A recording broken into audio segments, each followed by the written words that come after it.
Images of Julie Andrews and the Von Trapp family frolicking over the Swiss Alps forever live in the minds of Sound of Music fans worldwide.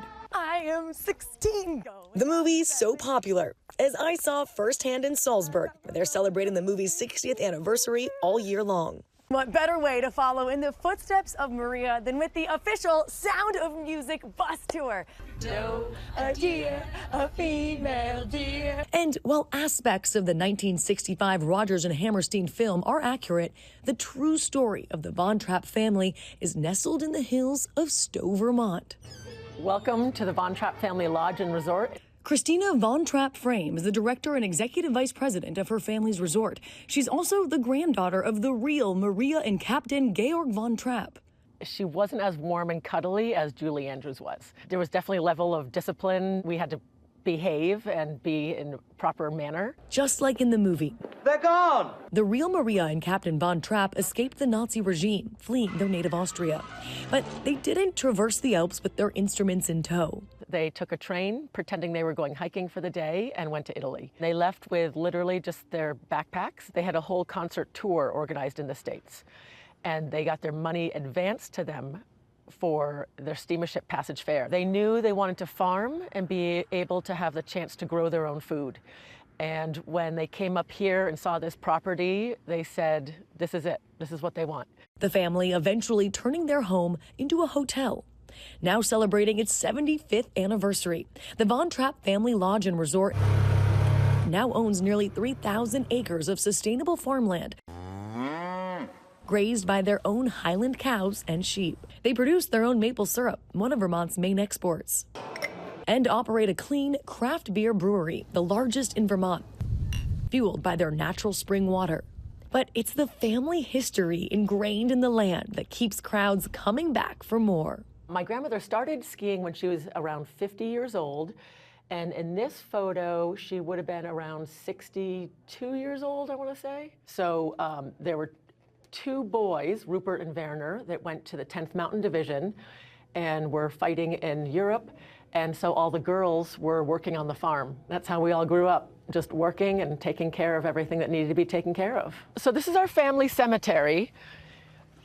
Very traditional Austrian cemetery with ornamental ironwork for the grave markers, the flowers on the graves, and Georg and Maria are in the middle here. So this chapel was built by Werner Von Trapp after he came back from World War II. He was with troops and he prayed and said, if I make it out of this war alive, I will build a chapel to Mary, our Mother of Peace. And it took him, I think, over 7 years to build it, but this is a really, really special place. And guys, we are now here, yes, with the Highland cows, but also with Christina Von Trapp Frame. And, you know, we just saw how special this place is to your family. But Christina, you were telling us that you actually didn't know what the Sound of Music was till you were fairly older. No, I had no idea. I just knew that we had a farm, we had recreation here with cross-country skiing and hiking, and we invited guests to enjoy our beautiful property. Had to be a pretty big surprise when you found out what your family name meant. Well, it was kind of odd. I was like, well, that's kind of what my family did, but this is what we do now. But it is amazing what our family did and stood for. And now you have these beautiful Highland cows behind us, but they're more than cute. They actually serve a big purpose on the farm. Absolutely. Everything serves a purpose here. The cattle rotate graze between about 7 different pastures, and that means that we don't have to mow, and they stay ahead of all the pesticides. We don't have to use any pesticides, and they stay ahead of the bugs. And because they're Scotch Highland cattle, they grow an extra coat of hair in the winter, so they don't need a barn. So you can view them all year round, and we just feed them hay in the winter. Christina, thank you so much. You've been so welcoming. Your lodge and resort is absolutely gorgeous. We've been having such a blast here today. And we're not done yet, because we have some sweet treats straight from the lodge and farm coming your way. That's in a little bit. Coming our way, really? Literally coming our way? Did you send them here to the studio for us, Maggie? Just checking. Don't worry, I got your back. I'll take care of you guys. Oh, love that. Thank you so very much. That was really fun. I have a family, a friend, whose family goes there on a regular basis every year and says it's a fascinating lodge and the history that we saw. Spectacular. So much to do as well.